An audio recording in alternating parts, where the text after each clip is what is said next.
It is part 2 of the week 4 preview here on the Audible Cecil, Lammey, Sigmund, Bloom, Tennessee, and Houston. And we continue to watch the progress of one Cam Ward and hope that it's more progress than CJ Stroud. We'll get to the Texans in a little bit, but let's talk about the Titans to kick things off. Yeah, and this is Texans pass rush, banged up Tennessee line right tackle. We'll see about JC Latham, but you would expect Houston to generate some pressure here, maybe some bad decisions. You know that Tony Pollard's going to get the touches. Tyjae Spears might be back next week. We're starting to get some word. Jalen Coker not ready yet. Still week to week. Not sure about Tyjae Spears, but for this week it's Tony Pollard and Elike Omenor. Tougher matchup. We'll see. Ridley, it's just not there. The connection with Cam Ward, Chigo Okonkwo, your what the heck tight end, getting some short targets. Maybe if the game plan is good for Tennessee, it's dumping down to Chigo Okonkwo. I think there's going to be a change. Bo Hardegree calling plays. Cease Tennessee on track to have the quarterback. I call it the Chicago Shuffle when the quarterback and the head coach are out of sync. Yeah, it's out of sync. Texan side, well, we can talk about it. Let's talk about it. Was it all just Joe Mixon? And Tank Dell. Less Tank Dell.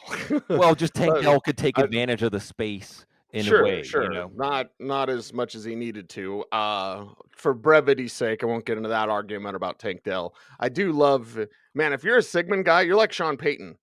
You're going to love you forever, man. Yeah. Love you forever, baby. But Texans fans aren't loving the way this thing looks. No, and that's why this week, Cease, there's some prove it weeks for players. We're really going to start to make up our mind about these players and situations.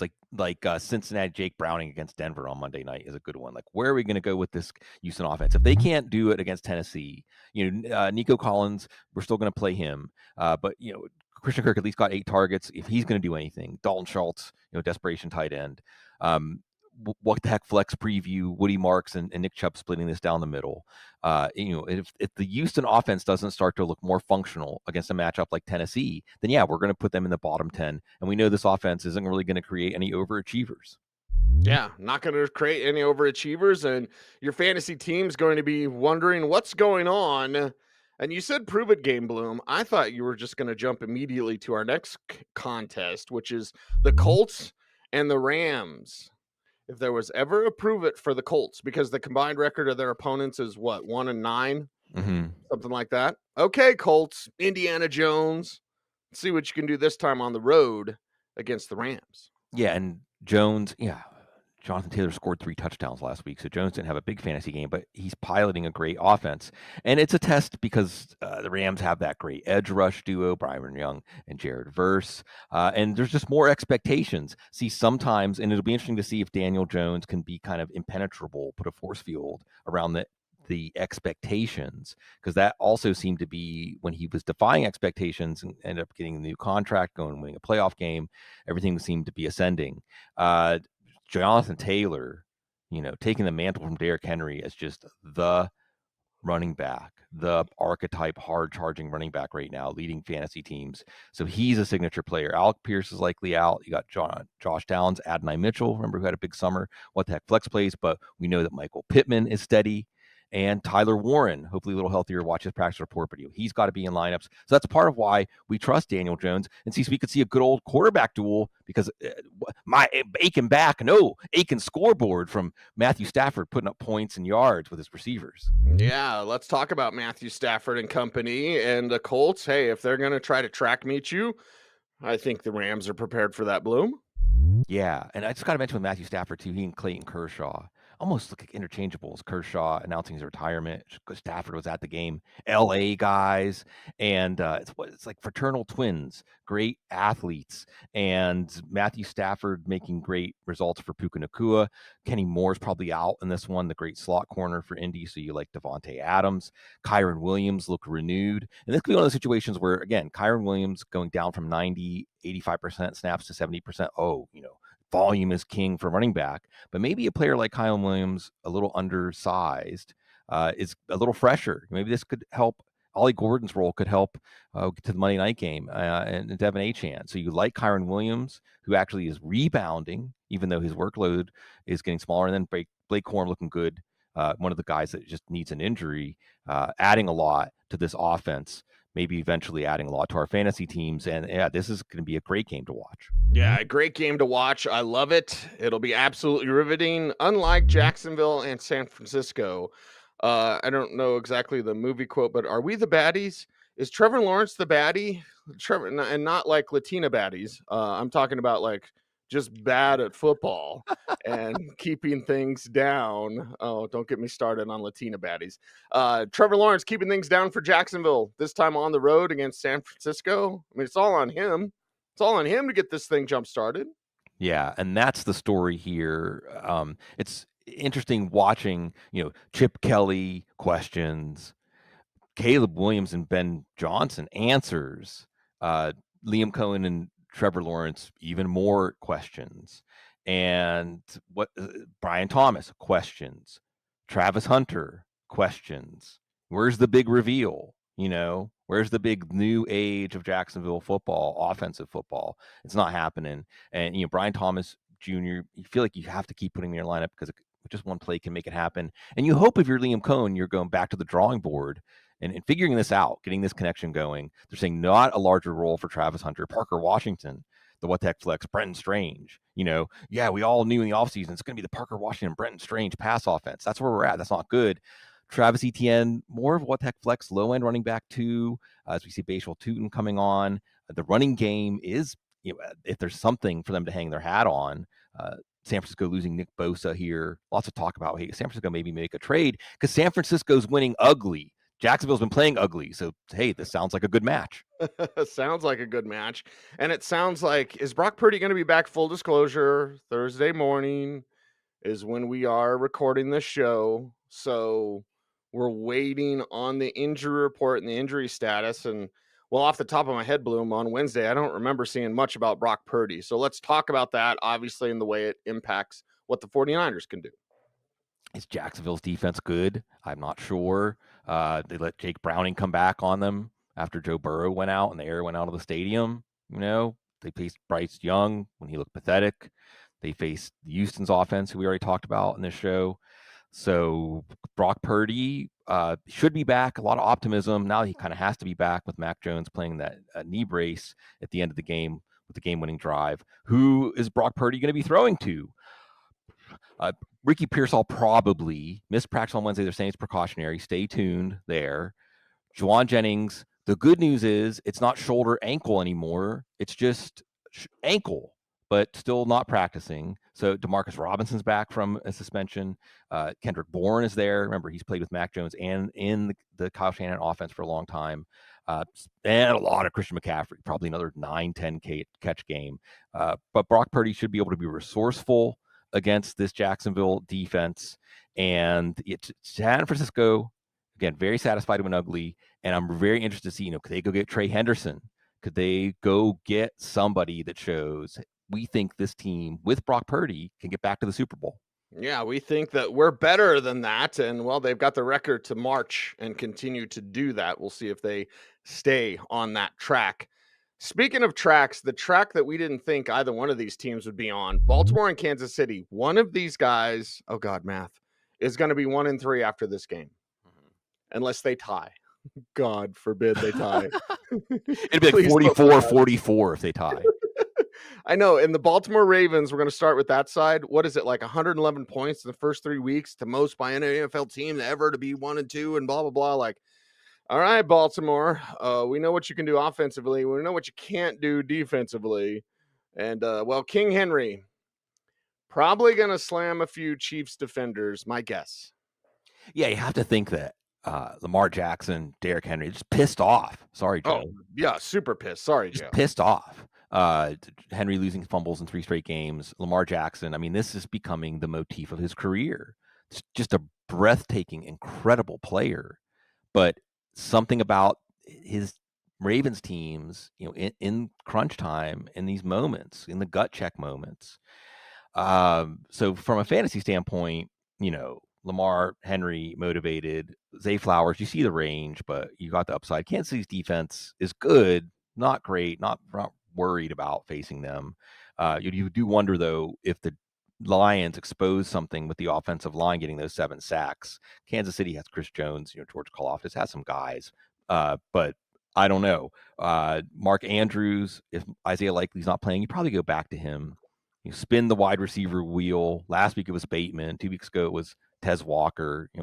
DeAndre Hopkins has almost had a 2 touchdown game this year. Speaking of players who might be getting pissed off, sorry, Joe. I mean, that's what you hope, right? I mean, that is where you pull from that emotional furnace what this team needs to get past this, and what Kansas City needs to get past, whatever they're in, is just more Patrick Mahomes.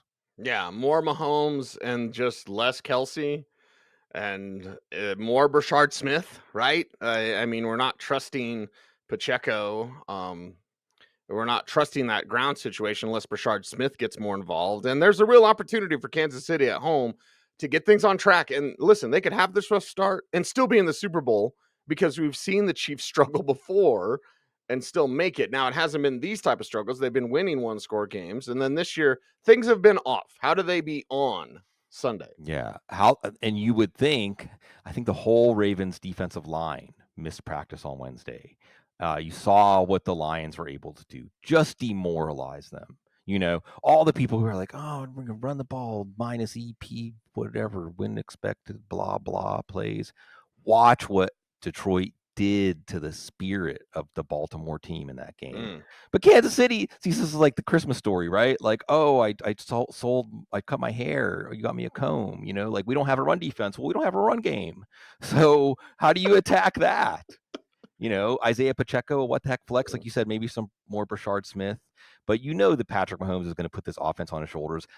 Xavier Worthy is going to be back, a decoy. I mean, okay, if he's not a decoy, if they somehow make it work. But I don't know how you can effectively use Xavier Worthy like on end arounds or like screen passes where you can take a hit on that shoulder. I don't know how you can really throw deep. I mean, maybe on a play action, but if he has to go up for the ball and comes down on that shoulder, that's bad news. So it's still like Tyquan Thornton. I think Tyquan Thornton, at least until Roshy Rice is back, is somebody we're going to have in our lineup every week, especially again with Baltimore's defense. Maybe even Jalen Royals is getting healthy. Like you said, not Travis Kelce, probably not Marquise Brown. Maybe he might get some PPR points, Juju Smith-Schuster. But at Tyquan Thornton, he almost had 2 touchdowns last week. And the Ravens are this is a humiliated Ravens defense. You got pissed off on one side. You got humiliated on the other side. And then you got Patrick Mahomes, like you said, just has that belief that they're going to win, even when they're not good, even when they're flawed. So what a fascinating matchup.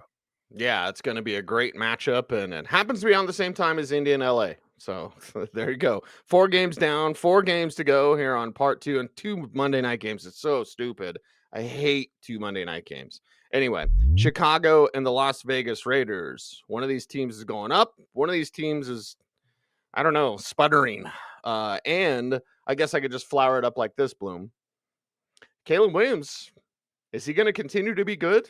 Because last week he was good. And his offensive line was good.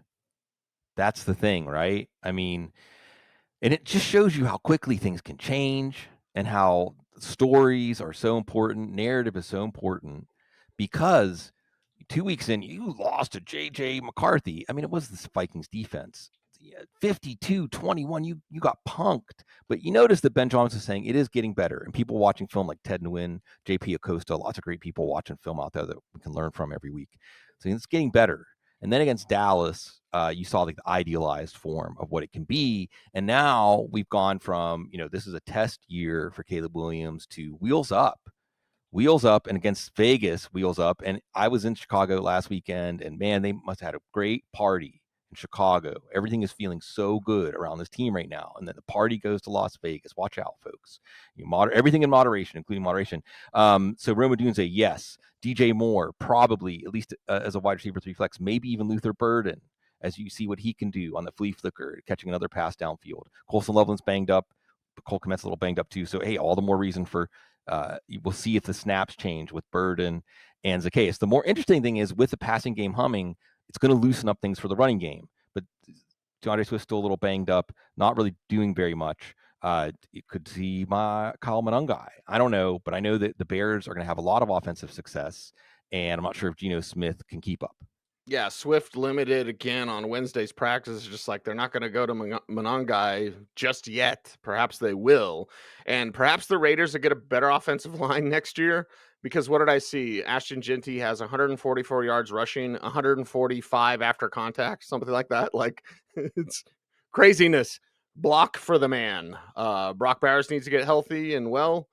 What everybody's favorite needs to come through this week for the Raiders. Yeah, Geno Smith has a high ceiling in this game. He has a streamer. I'm debating playing him over like Baker Mayfield, just because of the upside we saw last week in a lopsided loss. I think you kind of stick with Ashton Genty. You got to stick with him just because Chicago has been vulnerable against the run.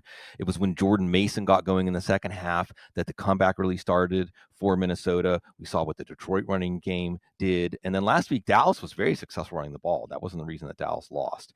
So Ashton Genty, just needs one crease.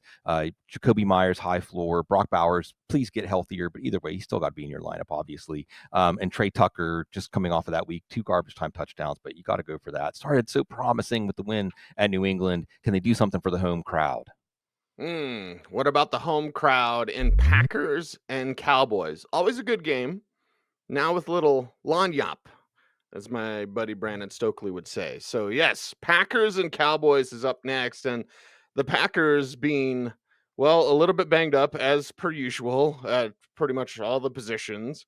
But they've got a lot to prove, certainly with their new guy, Micah Parsons, going back to his old stomping grounds in Dallas. Yeah, that's the great story here. And this game is like in the sepia tone, like black and white NFL era seats, like the TV that the family was so proud of in the background. Like Green Bay Dallas is the game on, right? Or maybe Detroit Mm-mm. Cleveland. Yeah. This is a classic NFL matchup. And with Micah Parsons, this is a classic episode of that matchup. Dallas pass defense. I mean, everyone's picking on them. So Jordan Love, a good streamer. Tucker Kraft, hopefully healthier, has to be in your lineup. Matthew Golden has a high ceiling. Dontavian Wicks has a high ceiling. Romeo Dobbs, you hope he can get a touchdown in this one after how easy it looked. We saw Jordan Love in this passing game look really good. Could have been even better against Washington, who also has a weak secondary. Can't really get pressure on top of that if you're Dallas. The running game's not getting going. Dallas' run defense, adding Kenny Clark, the other part of that trade, actually pretty good. So Yep. Josh Jacobs has to be in your lineup, but you're not expecting a lot. And Green Bay lost to Cleveland. You were talking about Super Bowl for this team. You lost to Cleveland. So better get it together. I love when you get fired up. Okay, Green Bay can make it look easy, and can Dallas just make it look hard? Sorry, Joe. I mean, Dak Prescott, and you lost 2 offensive linemen, Cooper Beebe, and now Tyler Booker, the rookie. So can you use the run game? Quinton Judkins eventually broke through against Green Bay. Is that Javonte Williams? He's more of a low running back too, or a flex play in this one. Jake Ferguson, well, he's going to get a lot of those struggle targets, 13 catches last week. So he's in. George Pickens probably in, although, it might be a small game for him. I'm interested in what Kavonte Turpin could do because Jalen Tolbert, Right. I think, is going to take the place of CeeDee Lamb. But Kavonte Turpin's one of those players, again, 6 touches in 14 snaps for hurt his neck in week 2. Comes back in week 3. I think Schottenheimer said he's the toughest guy on our team. And then he had 2 explosive plays on a day that nothing was really working for the Cowboys. He can touch the ball out of the backfield. You can get him involved, and Schottenheimer likes him. So I'm going to be watching him in this one. And I just think with Dallas, you're making it through a stretch until CD gets back, or else the season's going to be over. Yeah, gotta stretch it out somehow. Much like the Monday night game of the Jets and the Dolphins. And sometimes we do this, Bloom, and no, not for No, brevity's it's sake time to this do. time. Yeah. It's time to do both of the teams at the same time because it's Yeah. Jets Dolphins on Monday night. Honestly, neither one of the Monday night games are real They interesting. suck. They suck. Yeah. And 2 Monday night games that are terrible don't equal 1 good Monday night game. No. Let's talk both Jets and Dolphins here. Find something else to do, I guess. I don't know. Look, like this is not the week to be watching Monday Night Football. There's like 8 or 10 real teams in the NFL sees, and I don't think any of the teams playing on Monday night are one of them. So that's a bad break for us. Maybe a good break for Tyrod Taylor that Justin Fields had that concussion. Aaron Glenn leaving the door open, that Fields could lose his job. It's a Monday night game, so we might not know Sunday morning. But either way, there's intrigue here for a streaming quarterback. Fields with his upside, it's Miami's defense. Tyrod Taylor with his consistency and his running ability, it's Miami's defense. So Breece Hall, you like for a bounce back game here, it's Miami's defense. We saw that this is a team that can give up some big numbers on the ground. And if Tyrod Taylor is the quarterback, then you get PPR points from Breece Hall. And if Justin Fields is the quarterback, then it loosens up things for the running game. Garrett Wilson has a high floor with Taylor, a high ceiling with Fields. And, the Jets almost had a really stirring win against Tampa last week. So they're going to try again on Monday night. Oh, Miami. Sorry, Waddle. Side. Sorry. See, I don't even want to talk about Miami because it's just the same thing every week. You play Waddle, you play Hill. Like Hill's a wide receiver 3, Waddle's a wide receiver 3. Devin Achan's got to be in there. Maybe some more Ollie Gordon. The Jets' run defense was good, but teams are running the ball a lot against them. So yeah, there's a reason I'm forgetting about Miami. It's because the whole thing's going to get blown up at the end of the year. Yeah, maybe before then. Bengals and Broncos. Now we'll separate these two, but let's talk about Jake Browning. Not great, Bob, last week. Could be better this week against a Vance Joseph defense that can get after you, but you can go after tight ends. You've heard this before. And you should be able to run all day if you wanted to, but the Bengals don't run. So what will the Bengals do? T. Higgins on Riley Moss is a big one. So you're going to want T. Higgins in. You're going to have him in anyway. But Jake Browning, he's going to look bad, and he's going to continue to throw. So that makes him dangerous, Bloom. Yeah, what you want to see here for both of these units. For Denver's defense, it's the can they, kind of like how they did in week 1, but it was against Cam Ward, but this is Jake Browning. Just be the unit that really sets the tone of the game. And really, hopefully in front of that home crowd on Monday night, just harass Jake Browning, do some of the things that the Vikings did, and create a lot of energy for this team. And I think that because of that, and you're not going to play Jake Browning, like you said, you got to play Jamar Chase. T. Higgins, the big plays could be there, but remember, Higgins didn't do that much except when Chase was out with Browning the first time around. You mentioned the tight end, probably Mike Gesicki. Noah Fant is in concussion protocol. I don't know how you can play Chase Brown, but at the same time, if we do see Jake Browning have more success on Monday night, then we really have to ask if Denver's going to be a limiting factor for opposing offenses, and we still have to ask if Denver's offense is going to come together this year. Yeah, we have to ask about that, and we have to ask, can Troy Franklin get more involved again? He would have been last week, but they're just going 3 and out way too many times. Bo Nix is way off target way too many times. So the pieces are there, minus Evan Ingram. And again, it's Monday, so we won't know till Saturday, and I don't think Ingram's going to play. It's got a back injury, and he's 30. So, that's not going to go well. So that means continue to go to Sutton. JK's doing a solid job at only getting, 11 to 16 touches, carries mainly. More RJ Harvey is my plan. He's a what the heck flex, spoiler alert. And yeah, just continue to go to Franklin. I do not think Franklin is a Trey Tucker. I was very offended, Bloom. Get as offended as you like. Because I saw someone on Twitter saying, why are people chasing points with Trey Tucker and Troy Franklin? No, Troy Franklin can be more involved than just the garbage time that we saw with Trey Tucker last week. But of course, it's a Broncos show, so let's talk about him. Yeah, and the plays were working. The plays were there against a solid, maybe even good defense against the Chargers, and the Bengals are not that. So this should be a confidence-building game for Denver. If it's not, then we really have to check in. Again, this is kind of a prove it. We look at both these teams, and they don't know who they are yet, and their records could be deceptive. So Bo Nix absolutely is a streamer. I mean, we're playing everybody against the Bengals. J.K. Dobbins, even if it's 16 carries, could be 100 yards and a touchdown the way the Bengals are defending the run. And then this is a game, you pull out some of the bag of tricks, Sean Payton, with R.J. Harvey because of the Bengals, because of their pass defense, because of the defensive breakdowns that they have. So that's good for Cortland Sutton. And like you said, Troy Franklin still getting those wide receiver 1 starts. Even Marvin Mims, remember, he had the big game, even if only 30% of the snaps. It only takes a couple touches for him to have a big game as a what the heck flex here, as it should be a happy night in Denver. Yeah, happy night on a Monday night with 2 bad Monday night games. That's weird. So now, as at the end of the show, we got to talk about the ever popular what the heck flex. You're looking over your lineup. You just need that punch. Who are some of those players? My list includes Woody Marks, Ollie Gordon. This is the rookie running back section. Mhm. RJ Harvey. There you go. Now, off of rookie running backs, Keon Coleman, Marvin Harrison Jr. Does not say a lot about him. Christian Kirk, continue to watch there.